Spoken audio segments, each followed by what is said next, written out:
So let's welcome him up to the stage.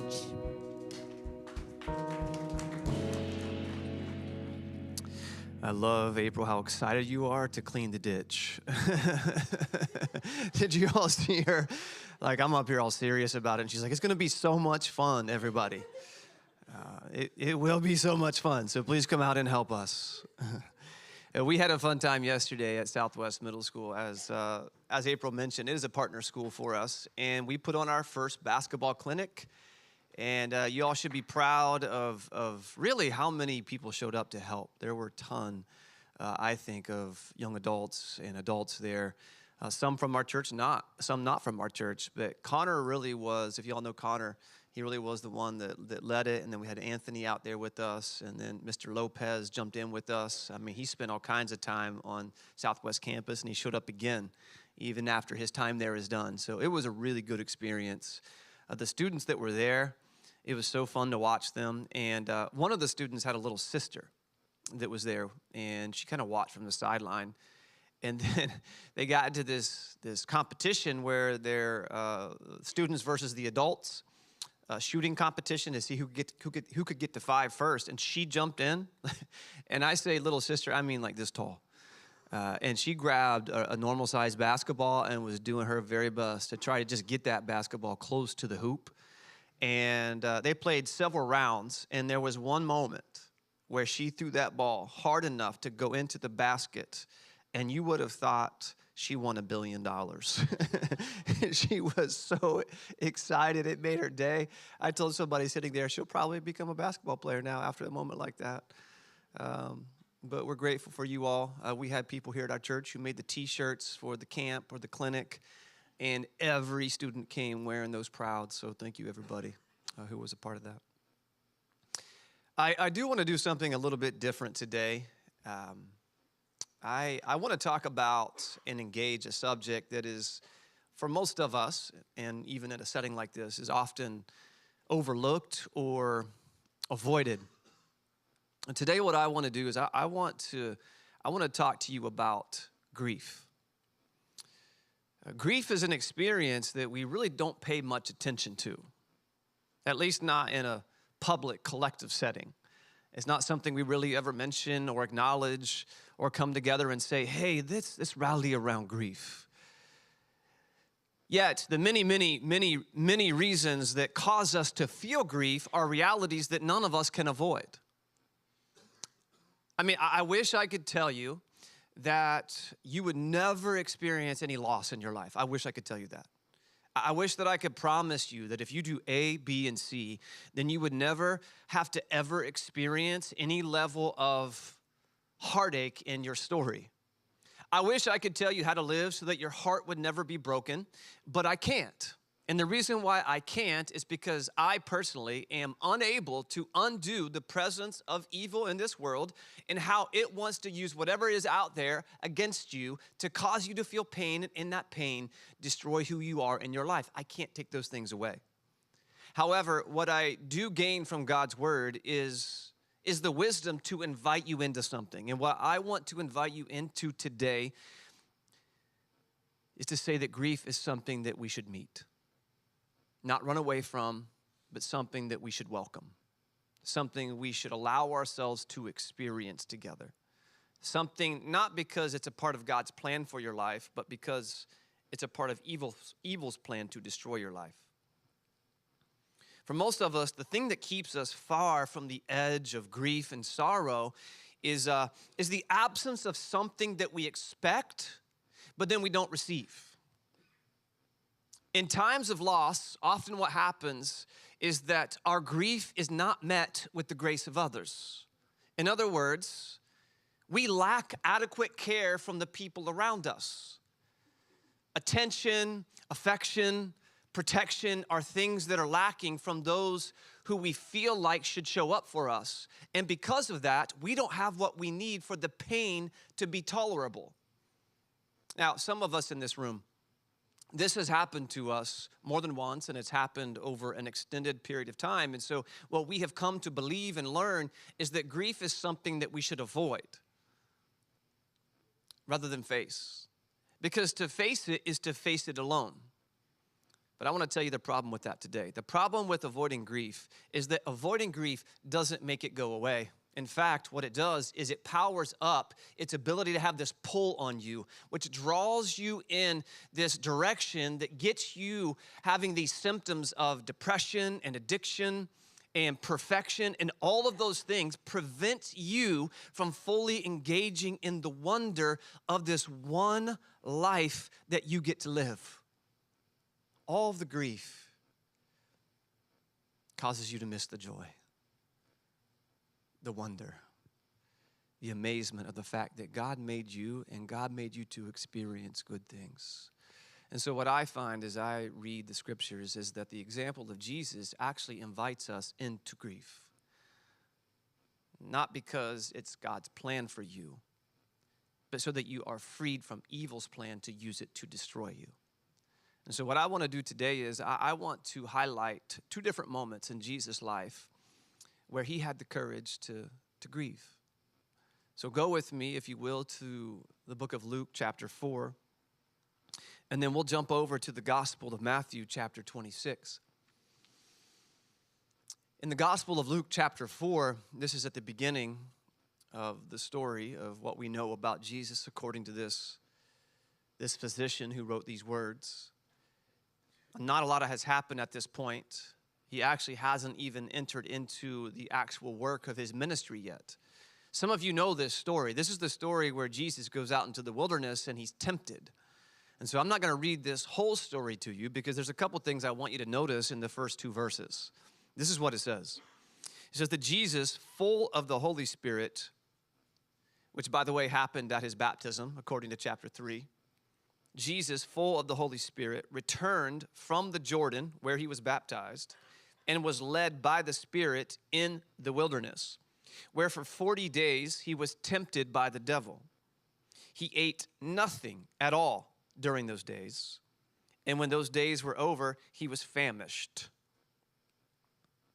And go with me to the Gospel book of Matthew, chapter 26, and we're going to start all the way down at verse 36. What I just read to you in the Gospel of Luke is the beginning of Jesus' ministry in this world. Now I'm going to the end of his ministry in this world. This is the moment where he meets with some of his disciples, the closest ones, before he's about to go to the cross. And this is what happens.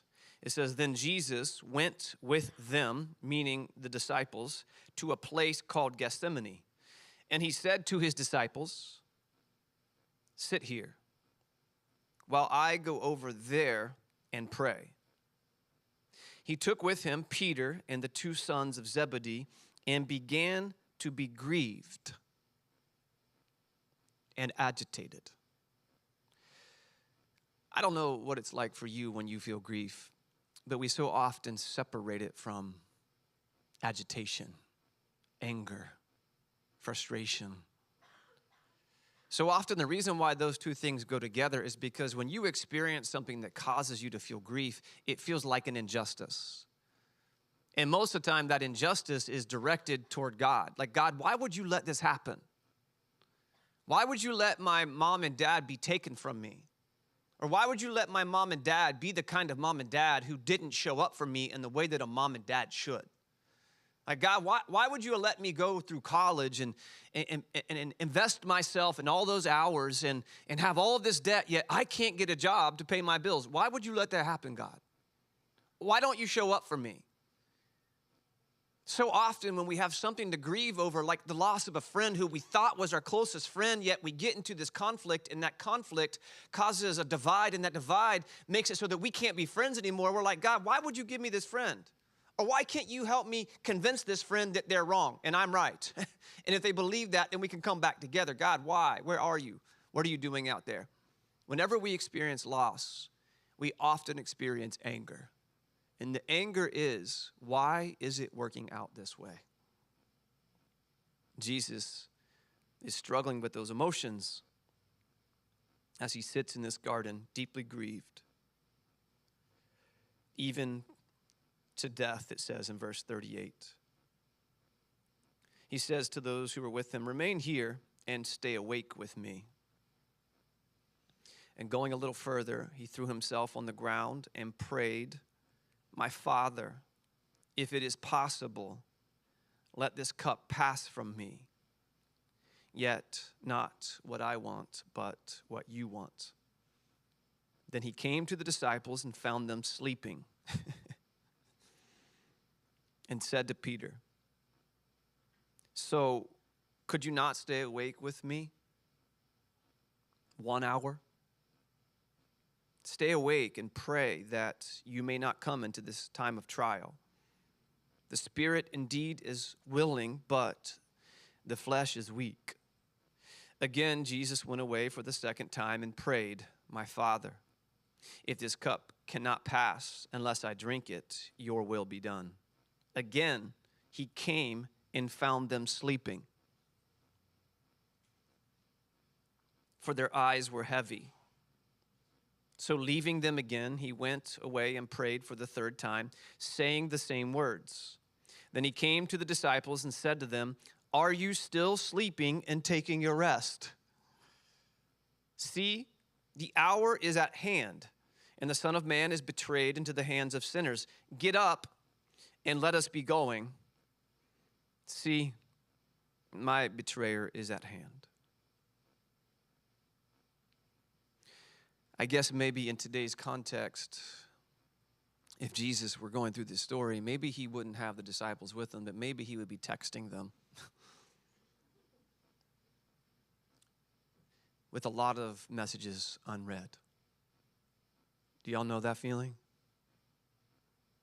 You're going through something difficult, something you wonder if anybody is paying attention to, and you look at your phone thinking maybe somebody will send me a message. I mean, nobody likes to call anybody anymore, do we? It's just easier to send a message, hoping they don't reply. That's kind of our version of sleeping today, is, "Hey, is there anything I can do?" I don't know if you've ever received that comment before, but most times when people say, "Is there anything I can do?" what they really mean is, "Please don't tell me what I can do." Unread messages. Jesus is with his disciples and he needs them. The night before he's about to go to the cross, it says he's deeply grieved and agitated. He has some anger building up inside of him, wondering, why do I have to do this for this humanity that has brought themselves into this kind of situation? Like, God, if you could take this cup from me. He invites people to be with him and they fall asleep. Anybody in the room fall asleep when you watch movies with your friends and family? It is not fun to watch a movie with somebody when they're falling asleep on you. It's like you invite them into it to watch the movie with you, then you look at them and they got drool coming down their face. And you were thinking, man, if we could just spend this moment together watching this movie. I've actually become bad at that in my old age. Like, I can't go to a movie theater anymore because it's so dark that I struggle to make it through a movie. But here is Jesus, and he's needing these people who are close to him to show up for him. I want you to think about some things as we process both of these stories, these moments where Jesus actually finds the courage to grieve. I want you to think about how in this first story, before his ministry officially began, according to Luke chapter 4, Jesus is led into and walks through a dark experience in the wilderness for 40 days. For 40 days, Jesus is out in this wilderness. And what it tells us is a key factor in this story is that Jesus goes out there with the absence of food. The entire time that Jesus is in the wilderness being tempted by this evil, this devil, this Satan, whatever you want to call it, he is not eating. He has no access to nourishment. That's a key factor in this story that you have to know, because by the end of these 40 days, it tells us that Jesus is famished. Now, in the way the story of the Gospel of Luke talks about what's happening here, we don't know how much time has passed from Jesus' baptism to this moment where now Jesus is in the wilderness. We don't know how much time has passed. It doesn't tell us. But when you read the Gospel of Luke, the only thing that separates the story of Jesus' baptism in the story of where now Jesus is in the wilderness is a genealogy. That's it. That's the only thing that stands in between, which makes it safe to assume that we're not meant to forget the words that Jesus heard from heaven in chapter 3, verse 22, where the words come to Jesus as, "This is my son, the beloved. So I want you to think about this with me. Before Jesus does anything in his public ministry, he's already declared deeply loved. I wish the church in America could hear that today. Before you do anything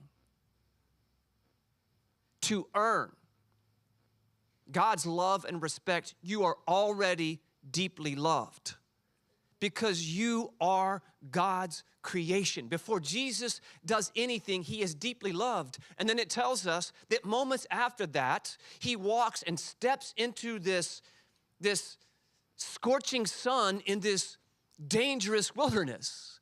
And so what we see Jesus doing is we see Jesus willingly stepping into an experience of living without water, without shelter, without protection. And in Jesus willingly doing that, living without, he would have felt deep grief and pain and sorrow within. I dare any of you to go without food for 40 hours. And tell me that if in your gut you don't feel some deep grief and sorrow over the fact that you just wish you could have a slice of pizza.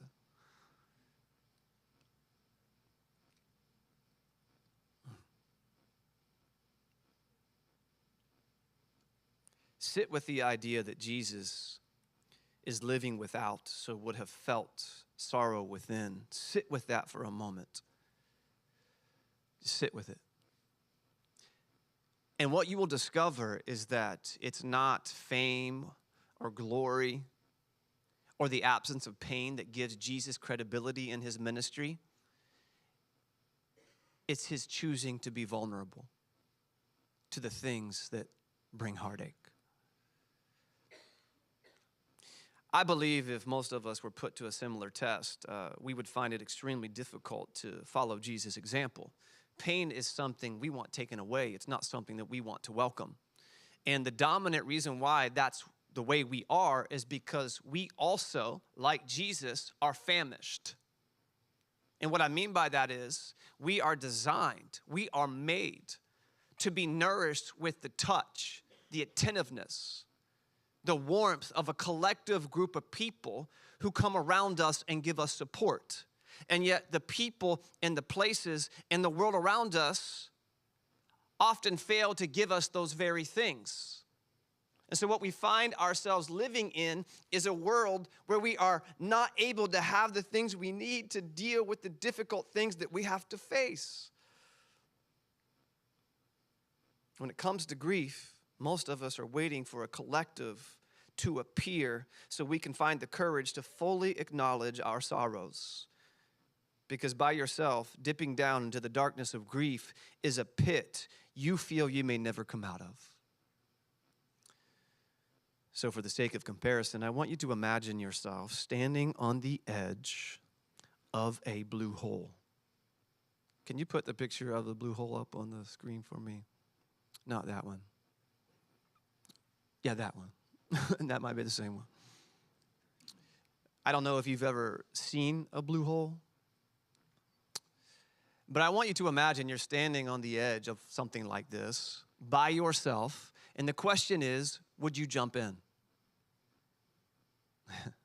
A few years ago, I was with 3 other adults. We were adults. We may not have been acting like adults, but we were 4 adults together. And we were staring into the sapphire blue hole, which is located on the island of Eleuthera in the Bahamas. Now, if you don't know what a blue hole is, let me tell you very briefly and simply what a blue hole is. A blue hole is a sinkhole that's underwater. And so if you look into any blue hole, it's this hole filled with water that is very deep, dark, but also crystal clear. And so here we were on the island of Eleuthera trying to find something fun to do, and we decided we're going to go find this sapphire blue hole that everybody's talking about. To get to it, we had to drive through the entrance of Preacher's Cave. I felt so special, like I get to go see the Preacher's Cave as we drive through the entrance. And then we veer off on this path that's not really a path you're meant to drive down, but you could tell other people drive down it. And so we drive down that path, and we realize when we get to the blue hole, we're the only people there. Like nobody else. There's nobody taking admission. Like you don't get tickets for this kind of place. It's not somewhere where somebody has a gate and they're making sure you're coming in and you're being safe. It's only us. We realize this is a place where it's like play, jump, dive, die at your own risk. And so we walk over to the edge of this blue hole, and we look in to about a 30-foot drop to the water, which invokes all kind of fear in each one of us. But what is more scary, we realize, is how in the world do you get out of that hole? It's a hole in the earth with water 30 feet down. How do you get out? Nobody built steps. Nobody created an elevator that would bring you back up to the top. We were like, how do you get out? And so we're looking everywhere. How do you get out of this blue hole? If we're going to jump in, we got to know how to get out of this thing. We look over and we saw this really old, worn out rope tied to a tree, hanging over the edge up against a 3-story cliff that's really, really jagged. I told you there's 4 of us, and not one of us are finding the courage to be the first one to jump in. I want to show you the first one who decided to jump in. Can you go to the next picture? No, is there one of somebody jumping in? Nope, that's climbing out. Is there anybody jumping in? I didn't put it up there. Okay, well, none of us could find the courage to jump in. At the end of that trip, 2 of us jumped in and 2 of us didn't. Can you tell Brooklyn was with me? 2 of us jumped in.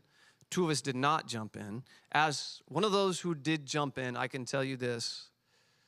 The scariest part was climbing out. And the reason why the scariest part was climbing out, go to that form, that's not me, by the way. That is Joey, if you know him from Somos Church.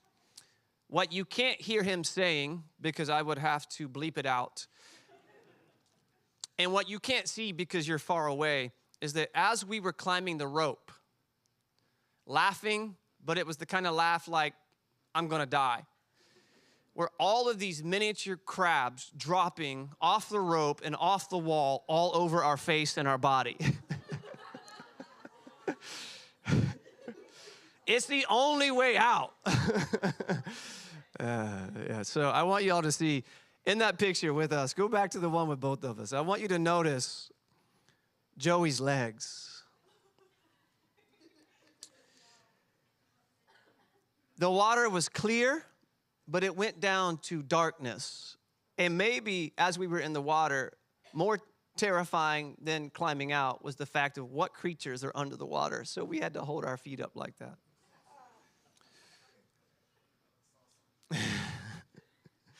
A Loch Ness monster or something, I don't know. Peeking into that blue hole that day, it made sense to me why anybody and everybody would need the security of others around you in order to risk diving into that deep, dark, unknown space. And so often we share the same sentiment about grief. It's too scary to enter into alone. And so we don't. As scary as it is, Jesus didn't avoid or deny himself the experience of grief. At both the beginning and ending of his ministry, he willingly chooses to be present with it. In the Gospel of Matthew, chapter 26, which I read to you already in verse 36, it tells us that Jesus goes into a garden for the purpose of grieving. And the reason why he goes into the garden to grieve is because he is facing the imminent loss of his life. He knows he's about to die. And so he goes into this garden to grieve, to feel the tension of the fact that he's lived this life and he loves these people, and now he's about to lose everything that he has. The ache is so much, it tells us in verse 39, that he throws himself on the ground and prays. Now, I want you to notice a couple things with me today about the way that Jesus approaches grief, because I think it's important for us, those of us who are terrified, to enter into it. Two things I want you to see. Number one is that Jesus invites a collective of disciples to come around him. And number two, Jesus invites God to be with him in his fear. Jesus doesn't detach himself from this painful emotion. He stays with it. Jesus doesn't walk away in denial of what he's experiencing. He tenderly holds it in a way that allows him to fully engage a powerful purpose even in his death. Grief for Jesus is holy ground. It's holy ground where he meets God. And in meeting God, he gains the courage to step into the most difficult calling on his life, which is the cross. But he had to grieve. He had to face the grief. He had to stay with the grief. He wasn't able to run away from the grief. Now, here's what I want to tell you today. You and I, we cannot avoid the losses in our life. We can't avoid moments where we've been defeated. We can't get away from all the pain that will lead us to experience grief. But we can try to avoid the grieving. Rather than staying away from the grief, Jesus' example tells us to attend to it, because it's in our grief that we are greeted with the love and care and protection of God. And through meeting with God in your grief, you're not pulled away from the energy of living. You will feel a push toward living more fully and being alive to be able to love and to be able to make the difference that you get to give to this world. So when it comes to grief, here's what you need. It's the same thing that Jesus needed.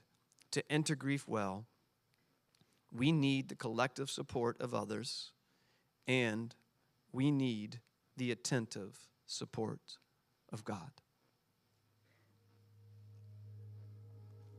For a few months now, I have been in conversation with somebody who is an expert in grief and creating experiences for people to be able to come together and engage it rather than run away from it.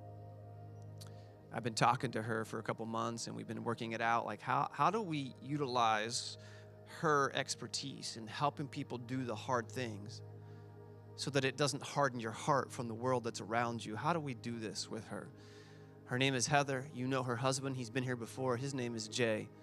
They both share the last name Stringer. He was here for a conference with us. And I've been working with Heather and asking her, hey, how could you help Somos Church put together an experience that would invite people to come together and do something that allows them to come close to the heartache as a group?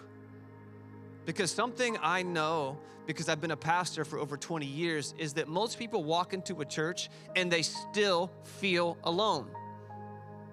Like, we don't walk into church just opening up our story like, I need other people. My heart's really hurting.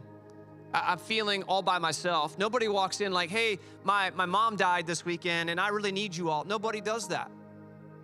Nobody walks in and says, hey, I've had to deal with the experience of sexual abuse when I was a child and I don't know what to do with it now. Nobody walks in saying that.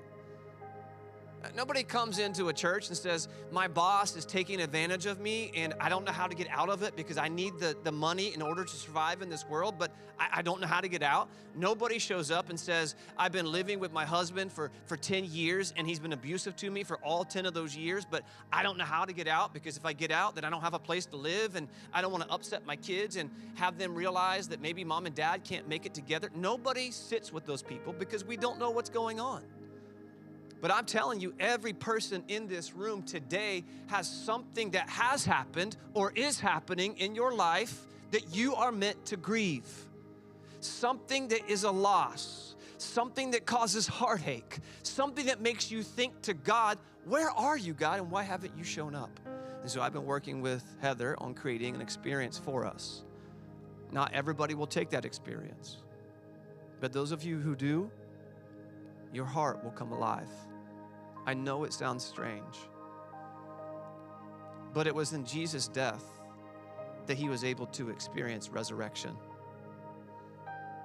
And each one of us, we experience little deaths almost every day. Death of a relationship, death of a dream, death of a career, the loss of something we thought we would get. And so I'm going to invite you over the next 6 months into something. And today was just like, I want you thinking about it. To close today, I want to read to you what Heather wrote about this conversation with us. She posted this on her Instagram. If you want to find it, you can go to her Instagram account, Life and Ritual. But this is what she says. She said, recently, I had a conversation with a pastor, talking about her conversation with me. Recently, I had a conversation with a pastor about leading their church community in a grief ritual. He noticed in his congregation stories of heartache and loss going unengaged. He wanted to provide the community new rhythms for tending to and expressing grief. He asked me to design and lead the first ritual, and then the church would implement it once or twice a year. I was both elated and comforted by his invitation to help them. I was elated by the thought of a church who honestly wants to engage their grief, a rare gift, a gift offering intimacy and bonding as well as release and comfort. What other churches or communities are intentionally turning towards difficult emotions in creative and honest ways? Yes, there are retreats and conferences engaging grief, but you return home and leave the people who witnessed you. Grieving at a retreat can be far safer than grieving next to the person you'll see at the grocery store or the following day. Yet, what a powerful experience when the fullness of our lives can be known. Our holy tears and the holy mundane of buying eggs are witnessed and beheld. I then felt comfort when I imagined a church who gets to expect a recurring space for their grief. There's comfort knowing there will always be intentional time for your ache. In imagining this reality, I realized how much I hold alone. It alerted me to the amount of emotion that has gone partially or completely unexpressed. So the idea that I could depend on a space to release my emotions and mark the experience with others awakened a longing within me, a longing to express and be witnessed. A ritualized community creates necessary rhythms and space to be free, to free what is aching for air and expression. In the arms of a church community, we learn how to survive our darkest nights. We also learn how to honor and embody the goodness and beauty of our lives. What we once thought would swallow us whole, like our grief, or what would always go unnoticed, like our triumphs, we encounter something wholly other. In the intentional rhythm and space of grieving together, we enter our capacity to live more daring and present life.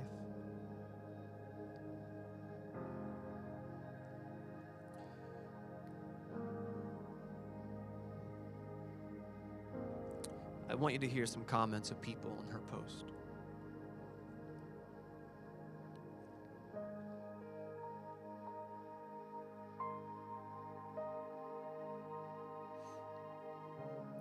One person says, "Oh, wow, what an example of community. This is a church I could possibly go to." This is amazing. Wow, beautiful and so moving.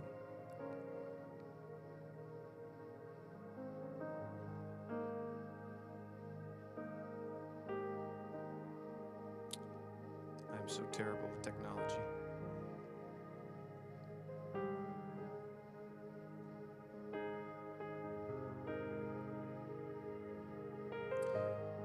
Wow, churches everywhere could learn from this. So powerful, beautiful. Thank you for sharing this, surfacing this.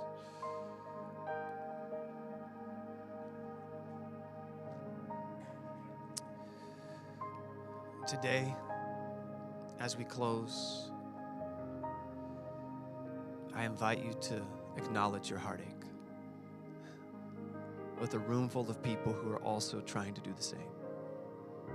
Will you stand with me?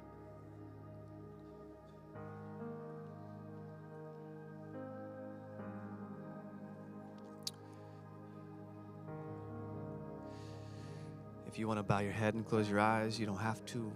You can keep your eyes open and look wherever you want. But if you want to focus in on God and just for a moment acknowledge your fears, your potential loss, the things you have buried beneath all the rubble of the past years, things people don't know.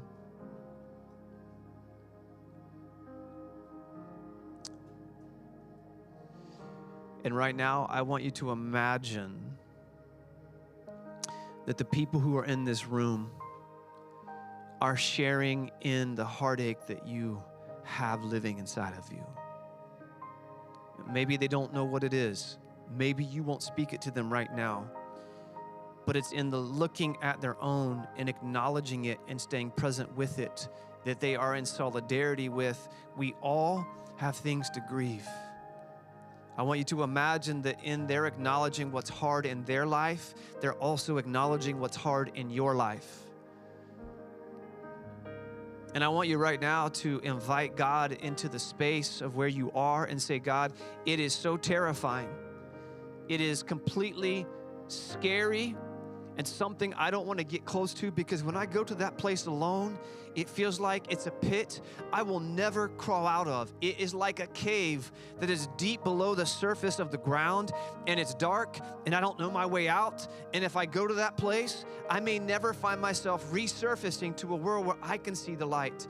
God, there are some people living in that space. So I want them to imagine that your light is coming, even if the light is faint. That if they will go to where they can grieve, you will always be with them. Let them invite you there.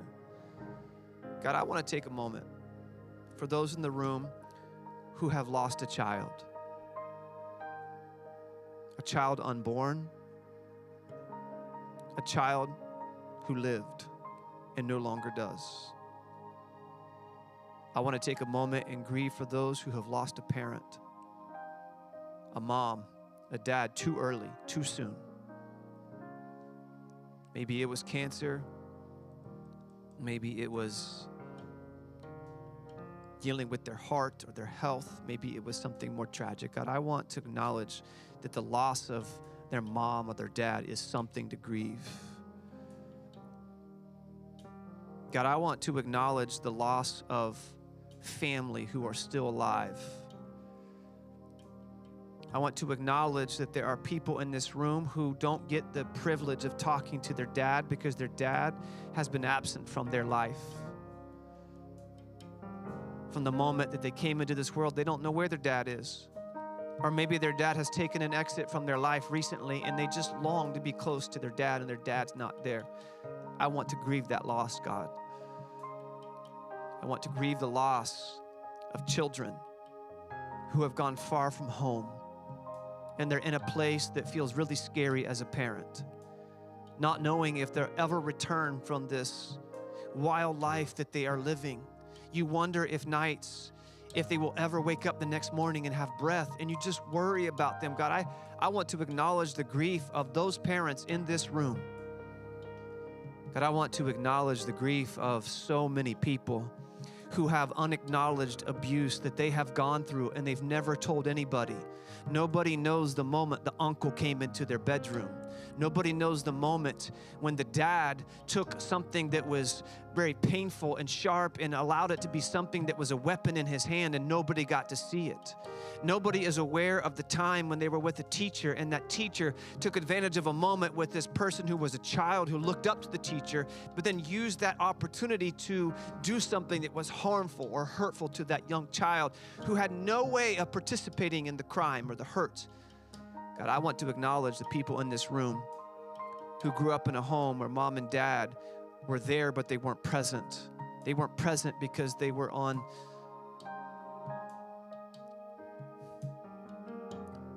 a path that wouldn't allow them to even be present with one another.